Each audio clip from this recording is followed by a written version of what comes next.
Em nome do Pai, do Filho e do Espírito Santo. Amém. Coroa da Santidade, parte 2. Recebendo e crescendo no presente.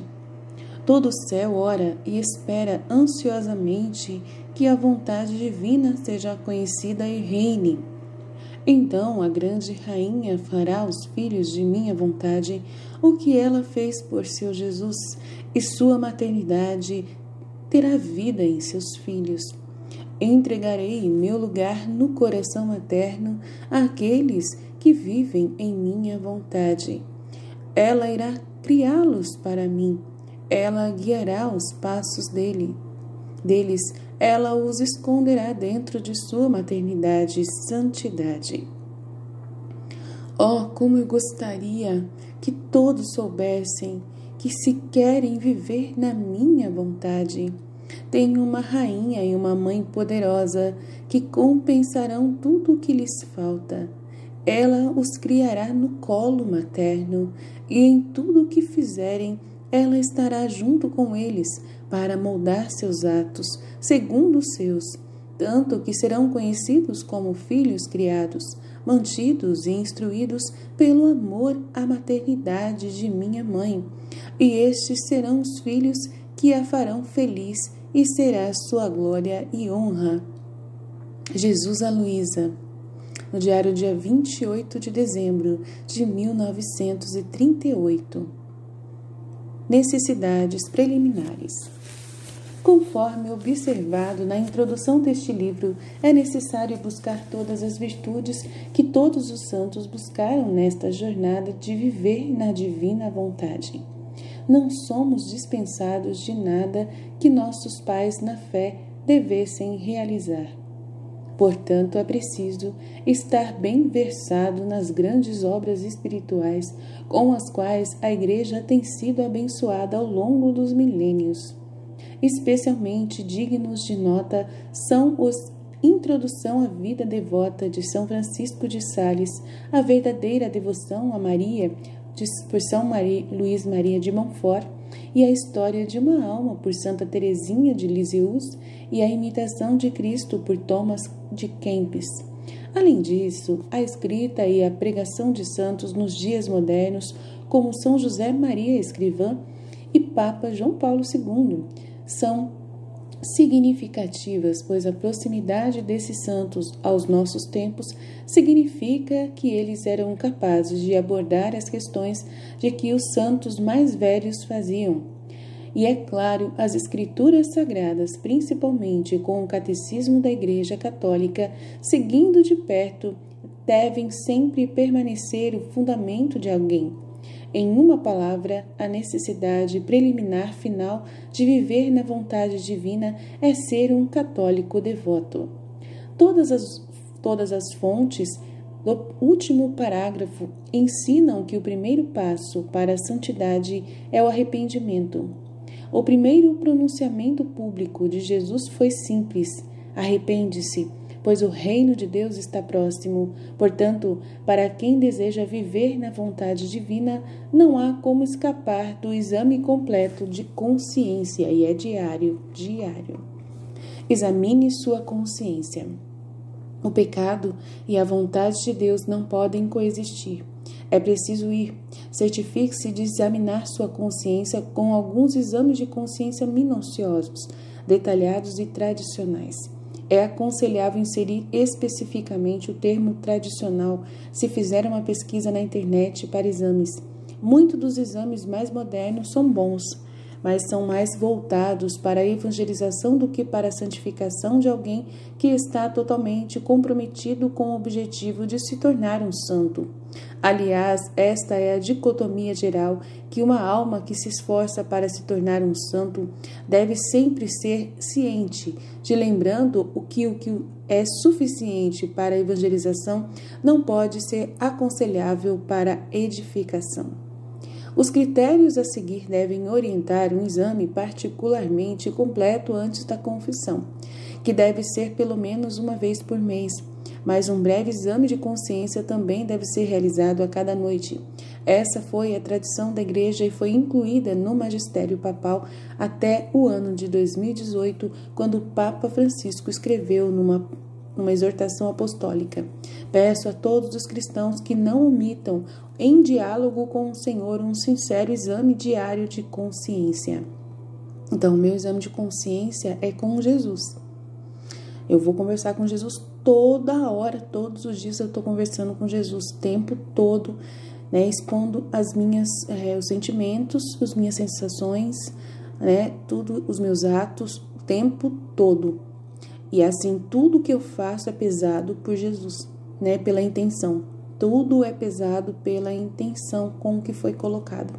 A pureza de intenção. Então, tem coisas que aos olhos de outras pessoas eu devo ter feito assim, a coisa mais terrível da face da terra. Mas aos olhos de Deus é totalmente a vontade dele. Porque ele não se importa com mimimi. Ele não se importa com mimimi, né? Então, é importante as pessoas saberem disso, porque esses psicologismos atuais que as pessoas estão vivendo, Jesus não concorda com isso, Jesus abomina esse tipo de coisa, né? Esse cuidado, essa coisa de cuidar da outra pessoa, dos sentimentos das outras pessoas e colocar no lugar da outra pessoa, essa empatia que é hoje tão exagerada. Então, Jesus, ele me obriga a me retirar do humano totalmente. Ele faz eu elevar para um grau dele, na visão dele.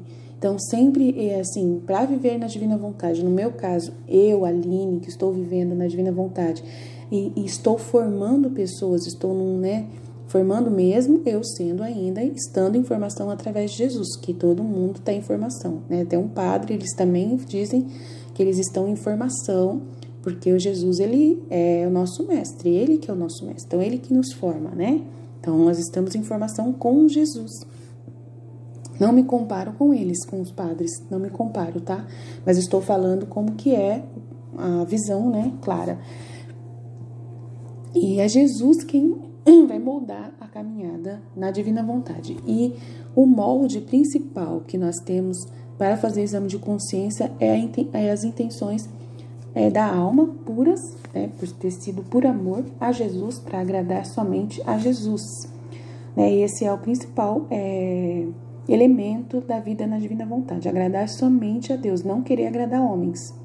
Então, se você quiser agradar homens, então ontem, por exemplo, eu me senti muito mal na dimensão humana, senti mesmo. Eu falei, nossa senhora, acho que vão pensar que eu sou um monstro, né? Um monstro de ter chamado alguém de Judas. Isso é realmente para uma pessoa que está buscando a santidade, que é formada por outra pessoa, que estava, né, ouvindo outra pessoa, ela ser chamada de Judas, e eu também me colocando no lugar dela, humanamente falando, eu ia odiar para sempre, né, essa situação. Então eu não ia gostar disso, né?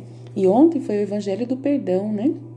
Aí eu falei para Jesus, nossa Senhor, toca o coração da minha irmã para que ela me perdoe, porque, né, eu estava fazendo somente a sua vontade, né? Obedecendo as suas ordens, né? E eu obedeci tanto que eu até bloqueei ela, né? Eu nunca bloqueio ninguém no WhatsApp, mas Jesus me obrigou a bloquear, porque ele falou assim, que tem que deixar a pessoa descansar, tem que deixar a pessoa, né, enfrentar aquela situação, igual a Madalena. Ele deixou a Madalena quietinha, um bom tempo, falou, né, ela entendeu a verdade e deixou ela um bom tempo quietinha para ela ruminar tudo, para poder ela voltar, né, depois entendendo tudo que Deus tinha para ela, né, ofertando. E é o amor de Deus, né, é muito grande por nós. Ele nos perdoa. E ele perdoa quando nós perdoamos nosso irmão. E eu perdoo todos os meus irmãos, perdoo todos vocês, né? Qualquer pessoa que tenha me vigiado, qualquer pessoa que tenha sido falsa, sabe, comigo, eu perdoo tudo. Eu falo para Jesus, Senhor, eu perdoo tudo, porque eu sei, né, que eu também estou em formação como essas pessoas e todo mundo está na caminhada. Todo mundo é uma pedra que está sendo lapidada, né? Eu esqueci a palavra lapidada, mas todos somos uma pedra que estamos sendo lapidados. E não é fácil. Jesus recebeu os golpes, né, na pedra. Nós temos um coração muito duro e receber esses golpes é muito difícil. Mas assim, a aniquilação de si mesmo é contínua. A gente precisa se aniquilar constantemente, sempre mesmo. E Jesus realmente não gosta de mimimi humano. Então, quando você está lidando com pessoas na parte espiritual, é muito diferente do jeito que o mundo lida. Hoje, e a igreja vai muito pelo jeito do mundo lidar com as pessoas hoje em dia. As pessoas da igreja, muitas delas, elas são muito mimimi, mas muito mimimi mesmo. Ai, você não pode tratar as pessoas assim. Ai, você tem que ter paciência com as pessoas, misericórdia. Eles sempre falam misericórdia, mas pedem misericórdia, que é uma coisa incrível, né? E assim, eles não entendem que a misericórdia de Deus, justamente, ela vem muitas vezes pelos golpes, né, que ele manda da aprovação. Que a misericórdia de Deus é a aprovação. Né? As pessoas não entendem que quando Deus permite uma doença, permite um castigo, é misericórdia. Que a pandemia que está acontecendo é misericórdia pura de Deus. Né? Porque Ele está investindo em você, é o carinho dele pela humanidade. Investindo na humanidade para que a humanidade acorde, né?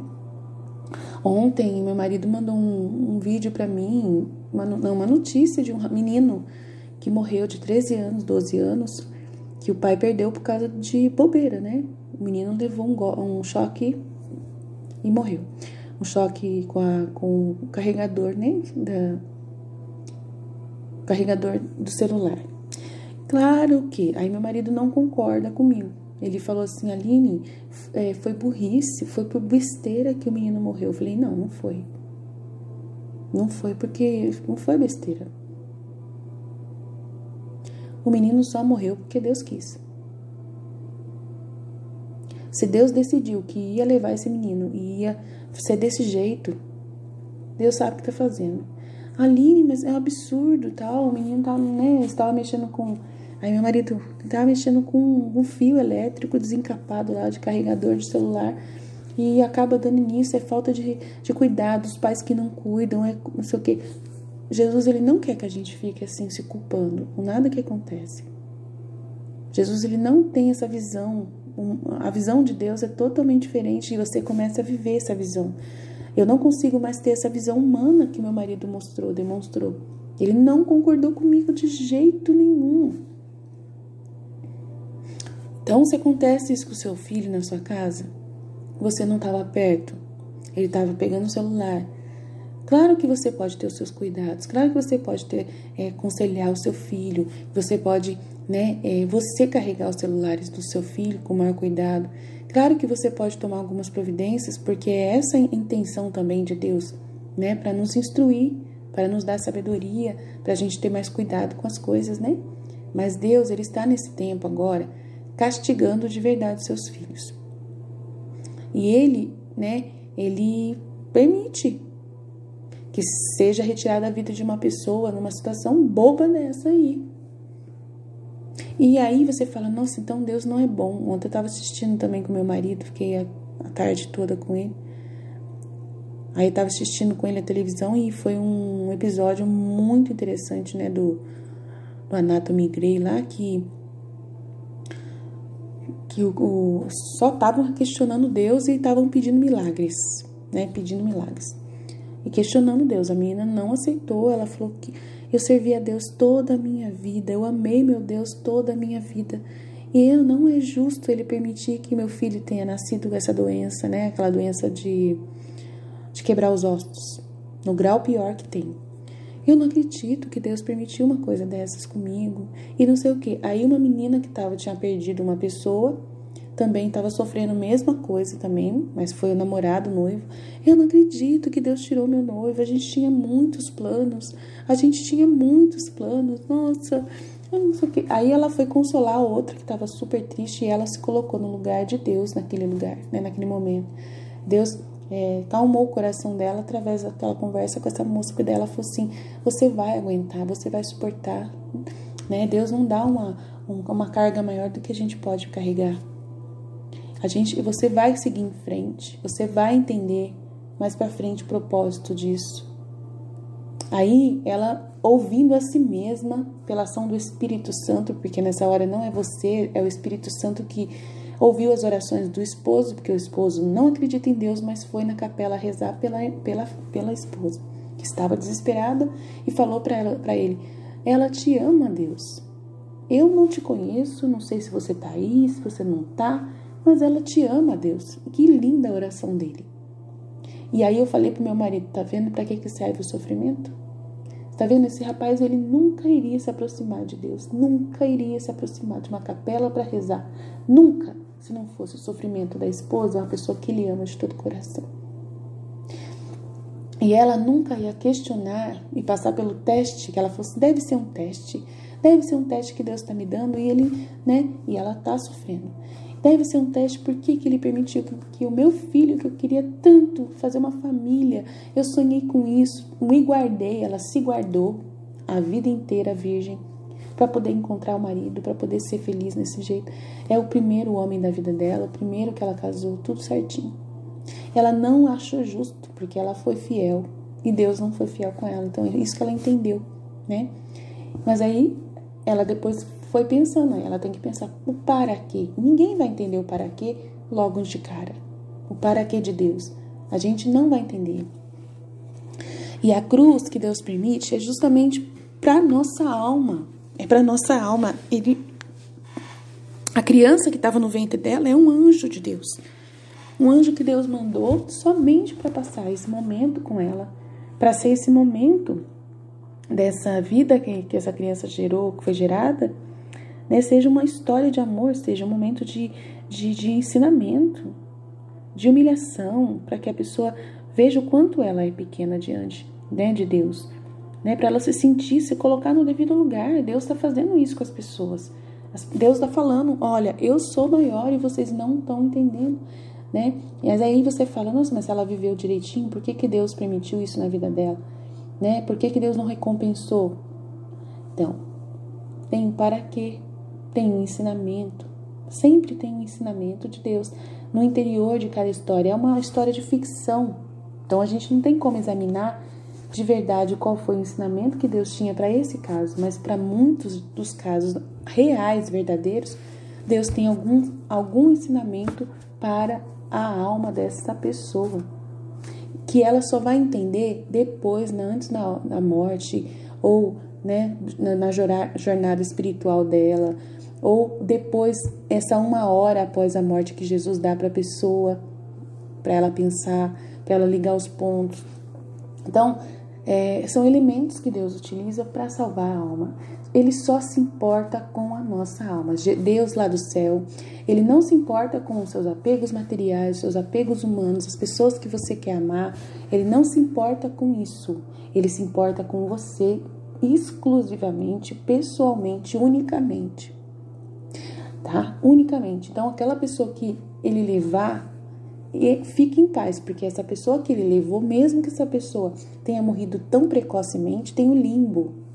E lá no limbo, Deus, Ele faz todo o processo para a pessoa conhecer a Ele, né? Para poder né? A pessoa ter a experiência o limbo é um lugar específico para isso, para a pessoa se desenvolver e aprender a amar a Deus. Então, fique em paz, porque Deus, Ele tem um plano A, plano B, plano C, plano D, plano E, para poder salvar. Então, a gente não precisa ficar desesperado, não precisa se colocar no lugar de Deus e querer ser Deus e tentar resolver o problema da alma que foi embora. A alma que foi embora já está com Deus, é de Deus, fica com Deus e vai ser feliz. Você que está na terra precisa entender que os seus sofrimentos têm valor infinito junto à cruz de Cristo. Se Deus permitir que um cristão que ama Ele sofrer, é porque Ele ama tanto essa pessoa e quer colocar ela num patamar muito grande lá no céu. E essa pessoa só vai entender isso à medida que se aproximar mais de Deus e tiver intimidade com Deus. Então se hoje eu que quero ser muito santa, entre aspas, né, pela santidade do dom da divina vontade, é uma santidade das santidades. Então, você pensando bem, você quer ser muito santo quando você quer ter o dom de viver na divina vontade. Todo mundo aqui que está ouvindo esse conteúdo quer ser muito santo mesmo. Quer ser o santo dos últimos dias, quer ser os santos mais próximos de Deus. Para nós sermos os santos mais próximos de Deus, Deus vai permitir pra gente muita cruz, gente. Muita cruz. Não vai ser fácil a nossa vida. Não vai ser. Cada dia de cruz sem parar. mas vale a pena, porque é lá no céu que a gente vai. Então, se Deus, para nós que estamos caminhando para essa santidade, Ele nos ama tanto e Ele quer tanto para nós muitos bens, Ele vai permitir que a gente perca muitas pessoas, que a gente perca a saúde, a gente passe por muitas coisas, porque nós somos almas vítimas. E a alma vítima, ela deixa de viver na terra para poder viver para Deus e para os irmãos, para ser um elemento de transformação, ser Jesus na terra. Jesus, ele não teve vida humana dele, a vida dele foi só para doar para a gente. Nós temos que seguir o caminho de Jesus, então a gente tem que ter uma vida para doar para os outros e não para nós. Então hoje as pessoas querem ser felizes a qualquer custo na terra, então essa felicidade vai custar a sua alma, um peso muito grande para a sua alma, essa felicidade que você quer ter aqui na terra. A felicidade aqui na terra, humanamente, ela é enganação e ilusão. É vaidade das vaidades, conforme Salomão disse em Provérbios, tá? Então, a felicidade verdadeira é você ser amada por Deus. É você olhar para Deus e falar, nossa, o Senhor tem planos para mim. Planos para a minha alma, para a eternidade. Eu vou lá, ontem Jesus mostrou para mim, eu na eternidade. O quanto vai ser maravilhoso a minha vida na eternidade se eu aguentar passar por tudo aqui que eu estou passando. Ele falou assim, filha, a sua vida não é aqui, é lá para o céu. É lá que os seus planos têm que ser feitos. Você tem que planejar o céu e não planejar a terra. A felicidade que você tem que planejar a partir de hoje é lá no céu. O que você quer lá do céu? O que você quer que eu dou para você lá no céu? Como você quer que seja a sua eternidade? É lá que eu tenho que planejar a minha vida, é lá que eu tenho que planejar a minha faculdade aqui da terra que eu estou fazendo, meu doutorado e meu mestrado. Eu estou fazendo meu doutorado, minha faculdade, meu doutorado, meu mestrado, meu sei o que lá, não sei mais o que, né? Não sei se tem mais coisa. Eu quero fazer tudo aqui na terra para conseguir lá. Eu tenho que, aqui na terra é a faculdade para você poder conseguir um emprego no céu e é onde você vai viver pro resto da eternidade. Então é isso que Deus quer. Então tudo que a gente passa aqui na terra é um aprendizado, é um conhecimento. É só isso que importa. Tudo que acontecer com a gente é para essa finalidade. Então, queria partilhar isso. Então, a gente vai continuar partilhando. Sempre a gente vai estar lendo o livro e o que Deus inspirar para a gente falar, baseado na experiência nossa, a gente vai falar, tá bom? Então, os critérios a seguir devem orientar um exame particular completo antes da confissão. Antes de prosseguir com os critérios para o exame, vamos considerar algumas palavras de Jesus para Luísa sobre a natureza do pecado, a fim de encorajar a não reter nada na erradicação do pecado, né, para a aniquilação desse pecado de uma vez por todas. Minha amada filha, olha bem para mim, para que você possa conhecer profundamente minhas dores. Meu corpo é o verdadeiro retrato do homem que comete pecado. O pecado despe-o das vestes da minha graça. E deixei-me despir das minhas vestes para devolver-lhe a graça novamente. O pecado o deforma, e embora ele seja a criatura mais bonita que saiu das minhas mãos, ele se torna o mais feio, nojento e repugnante. Eu era o mais bonito dos homens, e posso dizer que para devolver a beleza ao homem, minha humanidade assumiu a forma mais feia. Olhe para mim, sou como sou horrível. Deixei minha pele ser arrancada, né, pelos flagelos, né, pelos materiais do flagelamento, a ponto que eu não conseguia mais me reconhecer. Não apenas o pecado retira a beleza, mas forma feridas profundas, podres e gangrenadas, que corroem as partes mais interiores. Eles consomem seus humores vitais, então tudo o que ele faz está morto. Obras esqueléticas arrancam dele a nobreza de sua origem, a luz de sua razão, e ele se torna cego. E eu, para preencher a profundidade de suas feridas, deixo minha carne em pedaços. Reduzi-me a uma ferida e derramando meu sangue nos rios, fiz com que os humores vitais fluíssem em sua alma, de modo a devolver a vida a ele mais uma vez. Ah, se eu não tivesse a fonte da vida da minha divindade dentro de mim, que desde que minha humanidade morreu, com cada dor que me causou, substituiu a minha vida, eu teria morrido desde o início. Então, Jesus, ele sofreu, e a gente acha que a gente não vai sofrer, que a gente não precisa passar por tudo que ele passou, porque ele já passou. Mas ele passou como exemplo.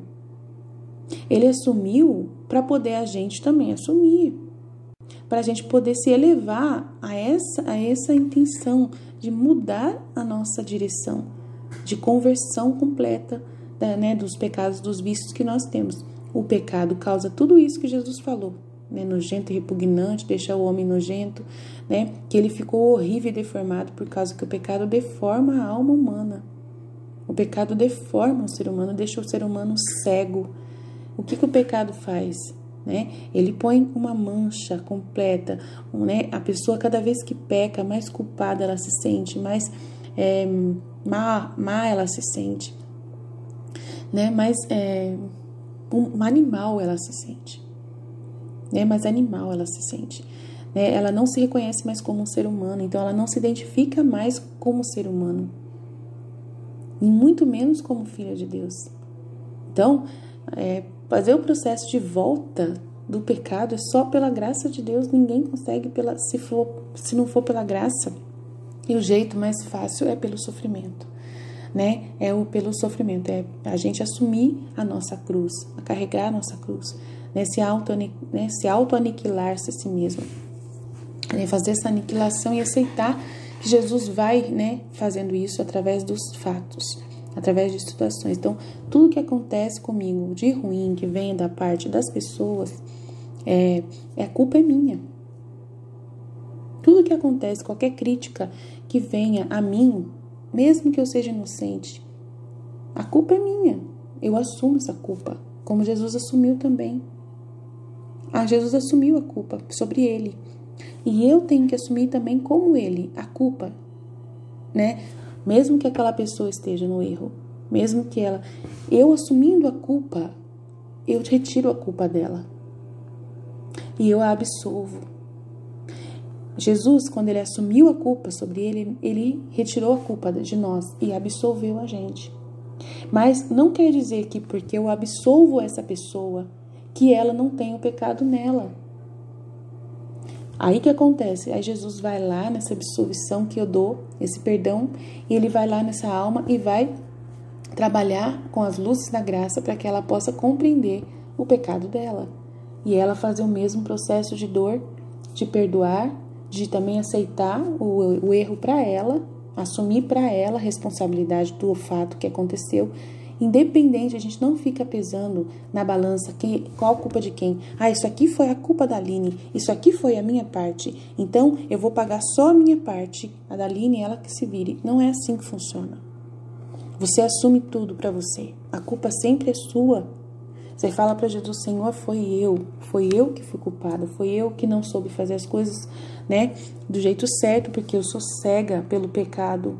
O pecado me cegou, porque eu sou pecadora. Só Nossa Senhora que, o padre disse, só Nossa Senhora que não rezou o Pai Nosso. A única que não rezou o Pai Nosso foi a Imaculada Conceição. Para ela não rezou, ela reza para os outros. O padre explicou no vídeo que eu coloquei ontem. Então, a gente é pecador. Se eu estou rezando o Pai Nosso, eu sou pecadora. Perdoai as minhas ofensas, assim como vós, assim como perdoai, Senhor, as minhas ofensas, assim como nós perdoamos a quem nos tem ofendido, Então a gente assume a nossa culpa, até a culpa da outra pessoa, porque alguma coisa eu fiz para que aquela pessoa entendesse as coisas do jeito que ela entendeu e viesse contra mim. Não adianta eu achar que eu fiz tudo perfeito. Ontem eu falei sobre ingratidão. Por que eu falei sobre ingratidão? Por causa que eu trabalho muito para dar para eles na mão o livro do céu, para dar tudo para eles o material, na mão mesmo, as partilhas, eu abro mão da minha intimidade para poder dar para eles esse conteúdo todo, e a pessoa não valorizar isso é ingratidão. Eu acho ingratidão não valorizar isso e ficar só vendo defeito na gente, defeito no trabalho da gente. E o defeito ser tão grande a ponto da pessoa largar, deixar pra gente pra trás, né? E seguir em frente. Isso é uma falta de gratidão muito grande, assim. Pra Jesus ele vê dessa forma. Ele deu tudo, aí você só vê o defeito, você só vê a parte ruim, e a parte ruim é tão forte na sua mente, você é tão ingrato que a parte ruim, negativa, faz o seu amor próprio, o seu respeito humano desenvolver esse julgamento, e você se retira, né? Porque você é egoísta. É o egoísmo, é a mancha do pecado. E todo mundo tem isso. Todo mundo tem a sua mancha de pecado, que precisa constantemente estar assumindo a culpa e se aniquilando e assumindo a sua responsabilidade. E quando você assume a responsabilidade no lugar de outra pessoa, você sofre com aquele peso. Você pede perdão em nome da pessoa também. Pede perdão em toda a dimensão do pecado, desde quando você permitiu, sem querer, que acontecesse tudo isso, né? A pessoa que entendeu errado, mas você fez alguma coisa que ela entendeu errado.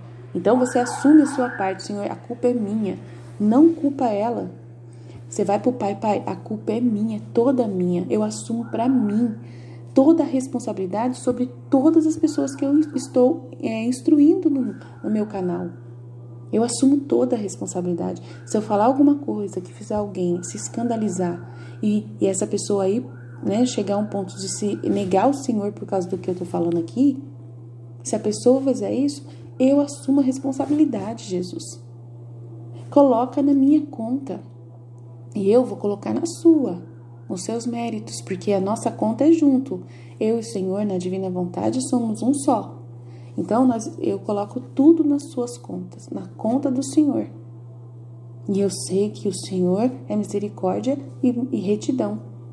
E a sua conta, os seus méritos conquistados na paixão são infinitos. Infinitos. Eu creio em Ti, eu confio em Ti e caminho em paz, plenamente feliz de que eu fui salva, de que eu estou perdoada, porque eu também perdoei do mesmo jeito que Jesus perdoa, assumindo sobre mim a culpa de todos os meus irmãos. Então, agora, diante de vocês, eu falo aqui no meu canal, Senhor Jesus, em Teu santo nome, eu, Aline Aparecida dos Santos Silva, vossa filha da divina vontade, vossa imagem e semelhança do Pai, nesse momento, eu me coloco diante da Tua presença e assumo toda a responsabilidade de cada palavra, cada gesto, cada atitude, cada situação que eu possa ter causado sobre as pessoas, diante das pessoas, em direção às pessoas. E tudo o que aconteceu, eu assumo a responsabilidade no lugar delas. Elas não vão responder pelas atitudes que foram causadas por mim, pela minha instrução. Se algo que eu falei e elas viram pela metade, elas ouviram algo, só um pedaço, e foi o suficiente, ela julgou o Senhor por causa disso, ela se fechou para Ti, e o Senhor a perdeu, de repente, por causa de mim, e ela se perdeu, foi para o inferno, eu assumo a responsabilidade dela. Eu assumo a responsabilidade dela e aceito pagar em vida, hoje, agora, já, por esse pecado, por essa falha da minha parte. Coloca na minha conta e eu coloco na sua nesse momento. Eu pego tudo isso e coloco debaixo da Tua cruz e desejo que o Senhor possa derramar o Seu sangue nesta oração. Porque é um mérito nosso. Eu e o Senhor estamos trabalhando juntos. Então, tudo que eu faço faz parte dos méritos de Cristo. Eu estou unida, enxertada na videira verdadeira. Então, eu confio em vós. Eu creio em vós e sei que o Senhor não vai permitir de forma alguma que ninguém vá para o inferno por culpa minha. Se alguém for, o Senhor vai dar total forma de luzes e graças para que essa alma possa ter consciência plena de que foi ela mesma que quis se fechar para a graça. que não foi por causa de nenhum material do meu canal ou do meu atendimento que possa ter feito essa pessoa, né, ir para o inferno. Que tenha sido somente por ela mesma. E isso eu sei que o Senhor faz. Ninguém responde sozinho, né? Ninguém responde sozinho. O que eu quis dizer isso? Na verdade, é assim. Todos estamos unidos em família humana. Todos estamos ligados. Então, aquilo que o meu pai e minha mãe fez contra mim, na educação que eu recebi, aquilo que os meus pais receberam da educação dos pais deles, tudo isso está unido. Está unido. Então, a família humana é uma só. Então, todos devem assumir suas culpas, todos devem assumir e também assumir a absolvição dada por Deus. Por isso que ele morreu na cruz por nós, porque é uma dimensão muito grande de pecado que cai sobre a terra, que passa de pai para filho, de filho para pai. E a gente não pode, né, ficar, igual a gente fala que o ateu, o psicopata, ele foi educado, ou ele nasceu psicopata. Né,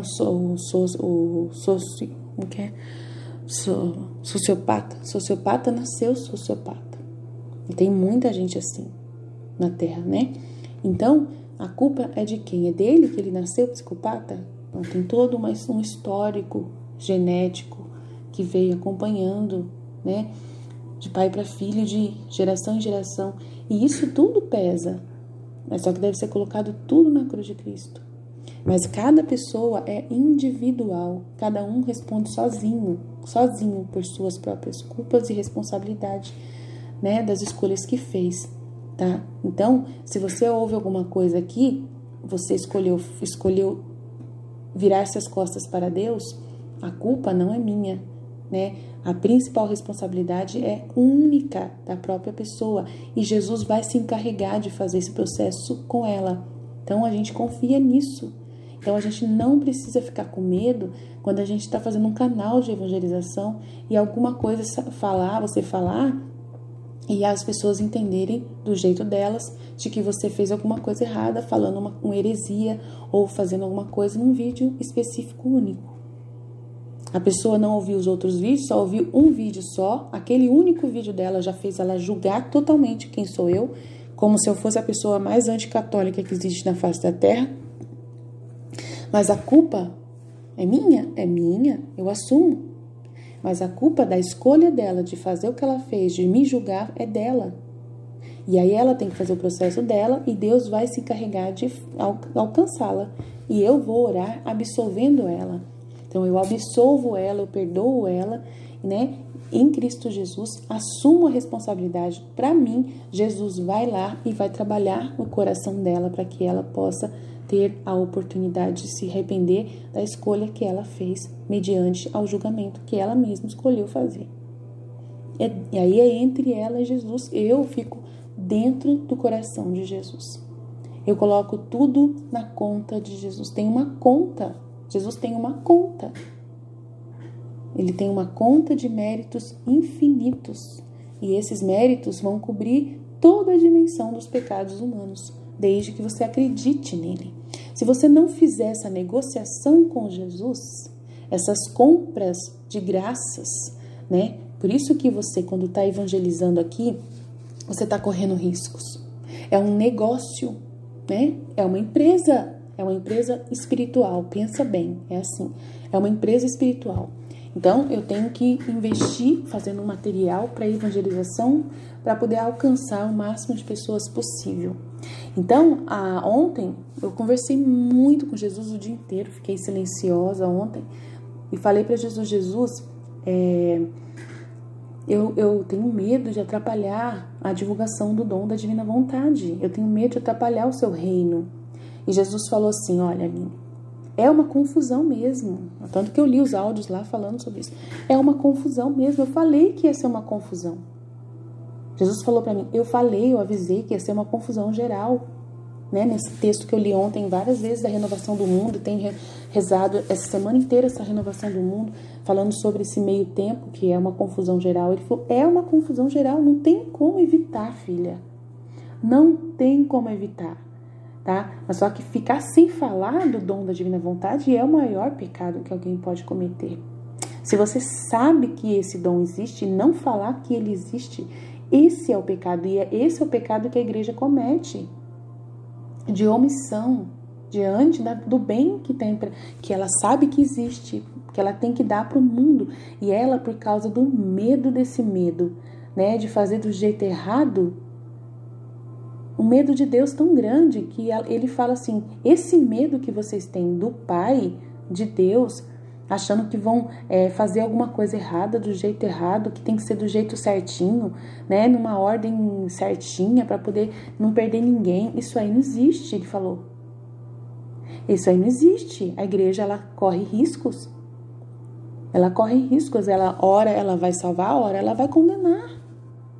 E isso tá tudo dentro da cabeça ali, né, do entendimento que ele que manda, ele que conseguiu tudo. Os méritos que ele alcançou são tão grandes, são tão infinitos, que ele deu tudo para a igreja, tá tudo dado para nós, pra gente usar. Aí a igreja fica com tanto medo de humano, é um medo humano, de aparecer feia na fita, de aparecer que a gente é anti-humano, que a gente vai contra os valores humanos. Da onde, gente? Aí vocês me falam, mas foi São João Paulo II que começou esse negócio de direitos humanos. Foi ele que... Então, será que, por mais santo que ele seja, por mais maravilhoso, será que ele não deixou a igreja vir para o lado humano demais? Valorizando muito a parte humana? E aí a gente fala, não, Aline, se ele fez isso, era vontade de Deus. Era vontade de Deus. Mas só que a vontade de Deus que o Papa faz, às vezes, é a vontade de Deus para poder alcançar os objetivos, vocês estão entendendo?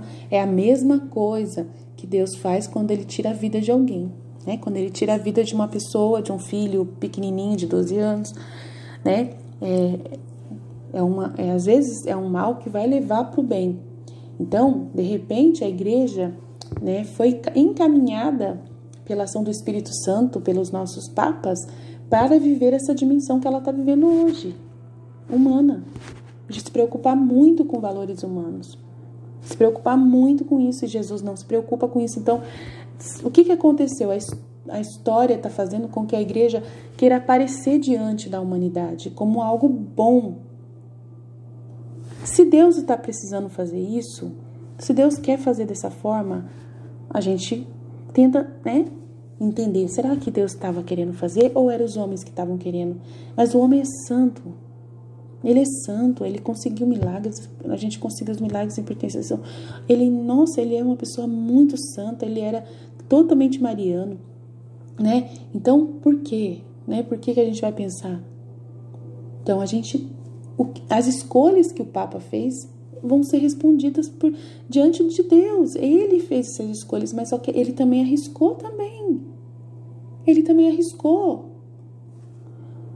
Tinha um lado das escolhas. O lado da escolha sempre tem um lado negativo e positivo. Sempre vai ter, né, essa coisa do dúbio que as pessoas falam, relativismo, né? Sempre vai ter dois lados entre bom e bem, e aí a gente tem que pesar as coisas em Deus. Tudo tem que ser visado em Deus. Tudo tem que ser visado em Deus. Então, as pessoas hoje não aceitam o Conselho Vaticano II por causa disso. De tudo que veio, muitos tradicionalistas não confiam, né, nos papas dessa leva por causa disso aí. Porque levou a igreja a essa humanidade para ser amiga dos homens. E não é para ser amiga, não é para agradar os homens, é para agradar a Deus. Né, que a igreja tem que ser só para agradar a Deus. E tem muita gente que entende dessa forma. Por isso que não aceita o Papa Francisco, não aceita os papas, né? Sabe? É complexo. É complexo. Mas só que você que está brigando com a igreja, você tem que entender que é Deus que manda na terra, não é você. Tá? E se ele permite as coisas, ele tem um plano B, um plano A, um plano B, um plano C, um plano D. E você só tem que confiar. Por isso que Jesus ele apareceu para Santa Faustina e mandou colocar o quadro Jesus, eu confio em vós. Porque nesse momento todos os cristãos, todas as pessoas do mundo têm que acreditar, que tem que confiar em Jesus, que ele sabe o que ele está fazendo. Se ele permitiu que a igreja chegasse nesse patamar, né, de contaminação, foi Deus que permitiu, gente. Ele também corre riscos. Mas no fim das contas, a matemática dos méritos de Jesus é para poder conseguir a salvação. Mas só que Deus ele tem que permitir essas coisas para poder alcançar os objetivos dele, de trazer o reino. E para trazer o reino, a igreja precisa ser perseguida. Para ela ser perseguida, ela tem que ter essas atitudes. Ela tem que ter essas atitudes. Como que ela vai ser perseguida e passar pela paixão? Então, vamos pensar, Jesus, o que Deus fez com Jesus? Vocês acham justo o que Deus fez com Jesus, gente? Se você for olhar pela visão humana, alguém acha justo o que Deus fez com Jesus? Jesus chorar, pedir pelo amor de Deus para Deus salvar Judas e Deus não salvar. Permitir que Judas se perdesse. E Deus podia, o Pai podia. Jesus pediu para o Pai. Em Valtorta, a Michelle falou pra gente, pediu para o Pai. E o Pai negou para Jesus. Se o Pai nega para Jesus uma coisa tão boa dessa, que é salvar Judas, o Pai nega muita coisa. E tem muita coisa que Jesus passou que é assustador, que a gente fala assim, meu Deus, por que Deus permitiu que ele passasse? Houve a vida íntima de nosso Senhor Jesus Cristo e você fica questionando, meu Deus, que Deus é esse que permite que o Filho dele passe por tudo isso? Né? Então, na visão humana nossa, a gente nunca vai entrar na cabeça de Deus. Nunca. Mas só que a gente que vive no dom da divina vontade, ele dá pra mim, pelo menos, ele deu esse entendimento. Entendeu? Então, tudo que Jesus passou, a gente vai passar. Todas as contrariedades, né? A intenção da igreja é pura de salvar a humanidade.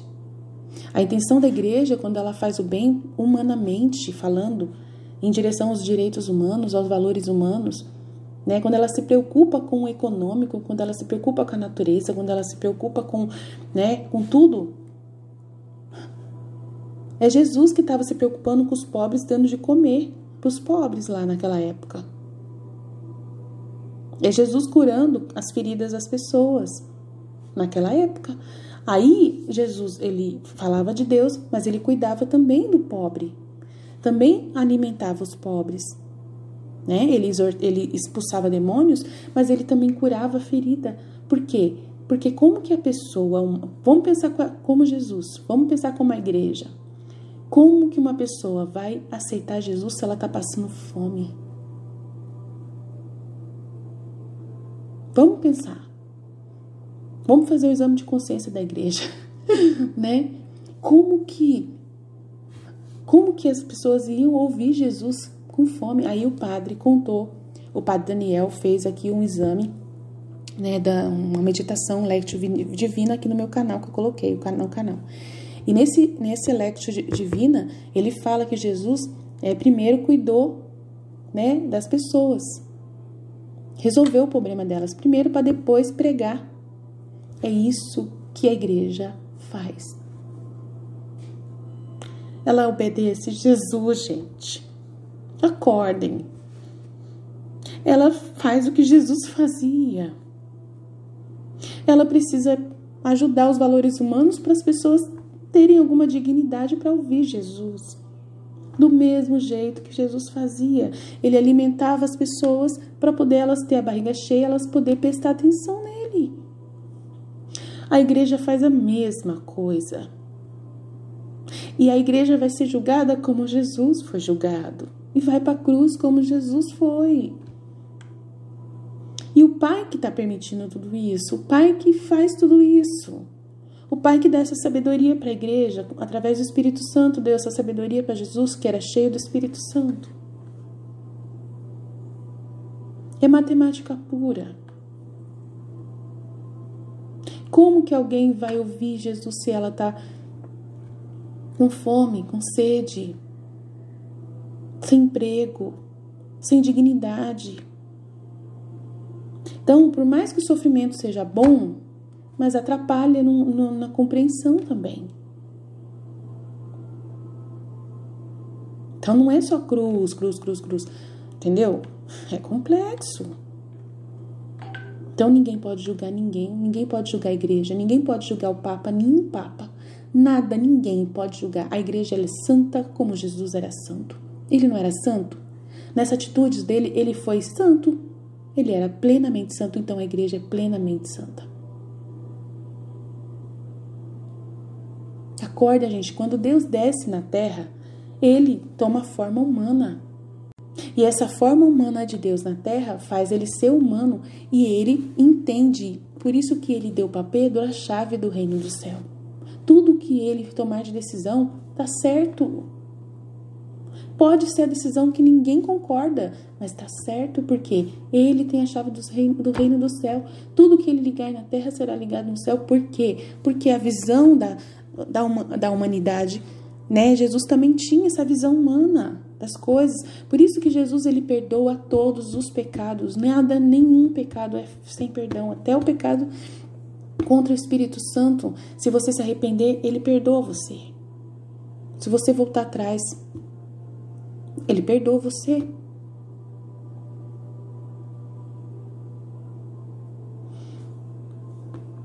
Todos os pecados ele perdoa. A única que é o pecado maior contra o Espírito Santo que ele não perdoa é a pessoa negar a redenção. Negar que ele é Deus. Negar que ele é Jesus, que ele é o Filho de Deus e que ele pode te perdoar. Isso é o maior pecado que pode ter contra o Espírito Santo. E aí a pessoa não se arrepender. Isso é o pecado que não tem perdão, porque a pessoa não se arrepende. Ela não acredita que ela tem perdão. É o pecado maior contra o Espírito Santo é ela se desesperar da salvação e não acreditar que é possível Deus salvá-la, Deus perdoá-la dos seus pecados. Esse é o pecado que não tem perdão, porque a pessoa não quer o perdão. Esse é o pecado maior. Então, é isso, a gente falando sobre essa parte de pecado. Olha que importante, quanta coisa a gente aprendeu junto, tá bom?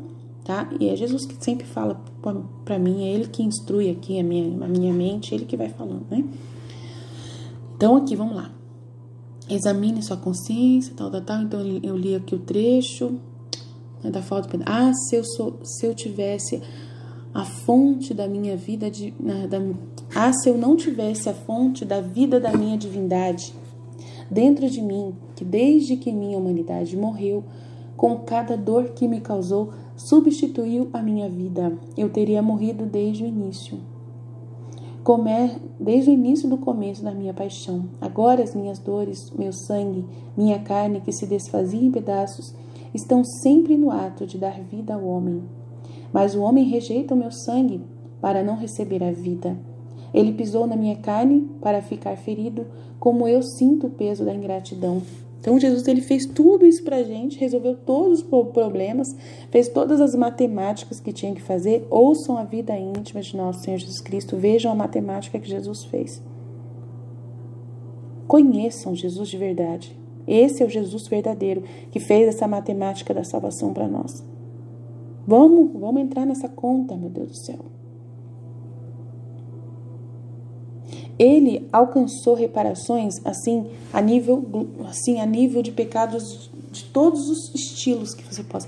O único problema que pega, que a justiça começa a cair sobre a terra, é o problema do desesperar-se da salvação, né? E a ingratidão tão grande de não mais reconhecer Jesus, sair desse entendimento da cruz, né? De não mais considerar Jesus como Salvador, né? Isso é um pecado tão grande que por isso que a justiça tem que estar pesando, por isso que tem que castigar, porque o ser humano não volta mais atrás, ele não está mais querendo mais saber de Jesus. E aí quando você sai do enxerto da cruz, já era.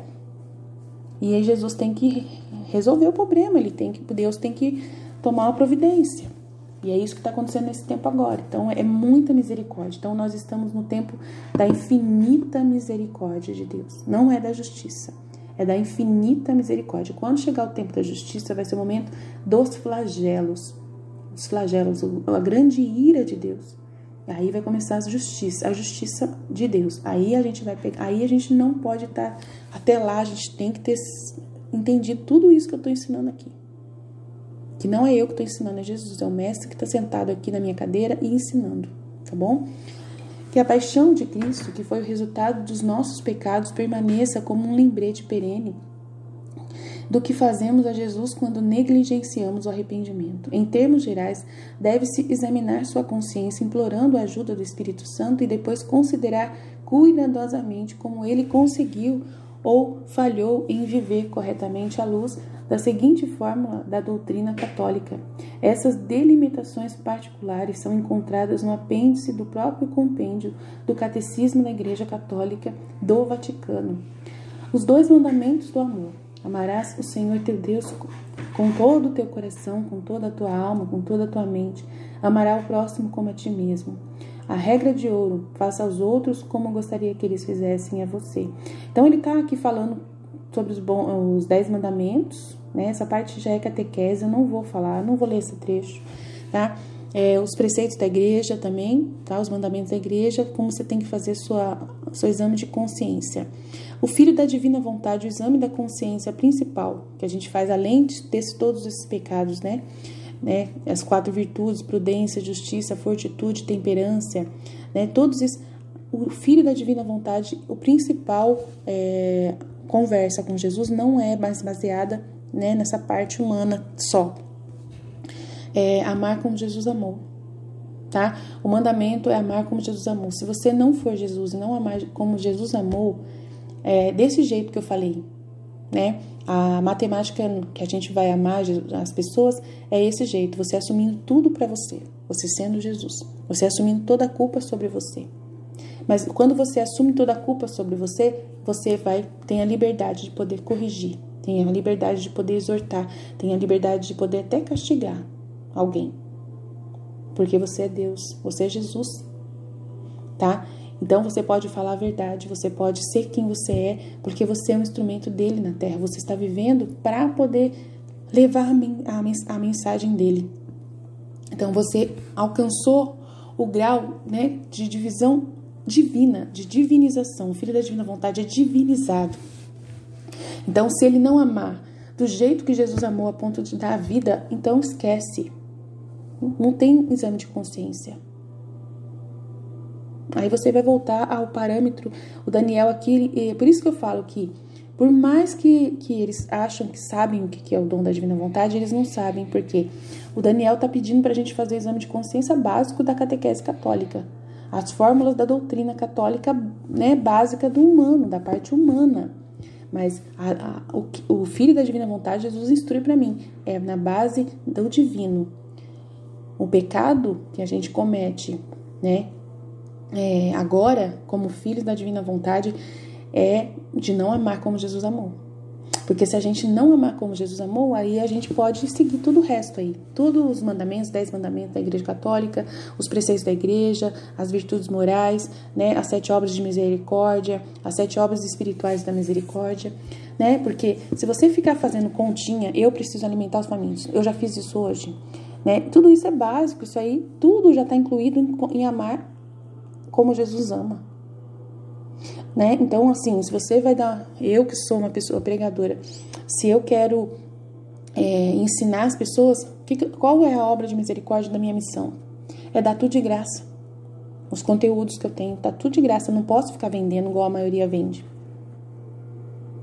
Aí, esses que vendem não estão fazendo nada de errado também, porque como que a pessoa vai dar para outra um material sem a outra comprar? Porque ela também não tem dinheiro para dar. Eu dou de graça porque eu pego e faço tudo em PDF. O máximo que der, tudo que eu puder, Jesus me dá tudo em PDF para eu dar de graça. Mas só que tem material que não tem em PDF e tem gente que não tem tempo para correr atrás. O PDF é mais fácil comprar na editora e vender. E a pessoa que compra precisa valorizar o dinheiro que ela está investindo, né? E aí, a missão dessa pessoa precisa, para ele investir nesse tempo de correr atrás de editoras, ele tem que ganhar alguma coisa, porque toda pessoa merece o seu salário. Então, se ele está trabalhando, ele merece receber o salário dele. Então, então, não tem nada de errado que essa pessoa está fazendo. Eu não vou julgar de forma alguma, mas Jesus me deu as 7 obras da misericórdia para mim fazer. Quais são as misericórdias que eu tenho que fazer? Como Jesus amou? Como que eu tenho que dar o site, eu tenho que dar meus blogs todos, tá tudo prontinho. Eu tenho que dar o livro do céu traduzido para as pessoas o máximo possível. Eu tenho que fazer os vídeos aqui e explicar tudinho para poder a minha missão acontecer. Isso é amar como Jesus amou. Eu estou dando a comida para depois a pessoa poder, né, ouvir. Estou dando a comida primeiro. Né? Tá tudo aí, tá tudo à disposição. Isso é amar como Jesus amou nessa intenção pura de agradar a Jesus, né? De fazer o que Jesus quer que eu faça. Então aí ele vai falar sobre frutos do Espírito Santo. Então quem puder ler o livro, quem tiver interesse dessa parte catequética, vai para 200, a página 200, 199, 200, lê lá. Eu não vou abordar esse tema, porque o foco aqui é entender a divina vontade, como é a divina vontade, qual é o pecado que a gente vai cometer se a gente não viver na divina vontade. Então, amando o pecado da gente não amar como Jesus amou. Isso vai engloba tudo. Então, faz um resumo de tudo. Você tem que ser o mais perfeito de todos os seres humanos. Mas, do jeito que Jesus foi. Da forma que Jesus foi, na limitação humana que Jesus tinha. Ele era humano limitado. Então, ele pede para que a gente caminhe na limitação humana que ele tinha. O resto, a parte ascendente, é ele quem vai fazer. A gente não pode fazer. Então, por exemplo, ontem eu corrigi uma pessoa. Quem vai tocar no coração dela é Jesus. Eu deixo na mão dele, eu confio nele. Eu não posso fazer mais nada. Ele pediu para eu bloquear a pessoa porque ela precisa pensar. Deixa ela pensar. Eu confio em Jesus e sei que ele quem vai fazer o trabalho, não sou eu. Então eu vou tranquilo. Todas as pessoas que saíram dos meus grupos, que saíram bravos comigo, eu não me preocupo, porque é Jesus quem cuida. É Jesus quem cuida. Ele conhece a minha limitação do mesmo jeito que ele conhecia a dele. Ele também não podia resolver todos os problemas. Ele não podia também entrar na cabeça dos fariseus e mudar tudo ali. Ele tinha que respeitar a vontade do Pai, que estava no céu. E o Pai podia mudar a cabeça de qualquer pessoa, mas o Pai não fez. É a história que a Michelle conta também ontem, né? Eu vou colocar o áudio da partilha dela aqui também, falando que Jesus, ele tinha o poder de resolver todos os problemas. Ele não fazia, porque ele tinha que deixar eles sofrerem, os apóstolos passarem pelas dificuldades. Ele podia resolver tudo, mas ele deixava. Teve momentos que eles falaram da tempestade acalmada. Então, teve momentos que Jesus realmente acalmou a tempestade ali, né? Mas só que teve momentos que Jesus não acalmou a tempestade, que deixou eles sofrerem até o máximo possível, porque é tudo méritos que eles estavam alcançando, né? Individuais, mas e méritos em dimensão da missão deles também, da igreja que eles iam, né? Para a alma deles. E agora a gente também, agora o Filho da Divina Vontade, a conta é só dos méritos de Jesus. Você não se preocupa com os seus méritos mais. Você vive os méritos de Jesus. Você só tem os méritos de Jesus, de Maria, só. Você não se preocupa em conquistar méritos individuais mais para você. O Filho da Divina Vontade só vive dos méritos de Jesus e de Maria. E aí essa conta, essa parte de ensinamento dos méritos, a gente vai entrar em outro momento. Na hora que Deus permitir, a gente fala sobre isso, tá bom? Vamos lá. Abordar a questão iminente. Simplesmente ler o título desta sessão pode muito bem ser suficiente, pelo menos para aqueles a quem se destina para atingir o objetivo de sua inclusão neste nível. Muitos candidatos a grandes atletas de Cristo, infelizmente, têm um grande elefante rosa sentado na proverbial sala de suas vidas espirituais, bloqueando a graça. E eles sabem disso muito bem. Eu não sei o que ele quer dizer ainda de elefante rosa. Vamos continuar. Deve ser esse psicologismo que eu falei, né? Deve ser esse mimimi. Pode ser também. No entanto, é a única coisa que eles não querem abordar. E estão sempre procurando uma maneira de burlar esse dever. Exasperados, eles não param em nada para encontrar um canto para cortar, um atalho desonesto para tomar. Alguns se amontoam em todos os tipos de devoções e devoções em um esforço vã para compensar, né, as matemáticas, né, humanas, né, para compensar, pois de fato não importa quão objetivamente santas essas atividades sejam em si mesmas, simplesmente não há nada além de vaidade fora da vaidade de Deus. Vontade de Deus, né? Nada além da vaidade fora da vontade de Deus. Quando a pessoa não aceita o seu aniquilamento e fica resolvendo os problemas com as matemáticas de devoções. Eu vou ter o escapulário, né? Eu vou ter as promessas do coração de Jesus. Eu vou ter as promessas da misericórdia. Eu vou ter, então já tá bom. Eu preciso só disso, mais nada. Eu tendo essas promessas, eu tô rezando o terço da misericórdia, eu não preciso mais me preocupar com meu irmão, não preciso mais me preocupar com a evangelização, não preciso mais me preocupar com nada. Não é assim que funciona. Pelo menos comigo, Jesus me chamou para um grau mais alto, tá? A questão iminente deve ser abordada. As revelações de Luísa não são uma maneira de contornar nada.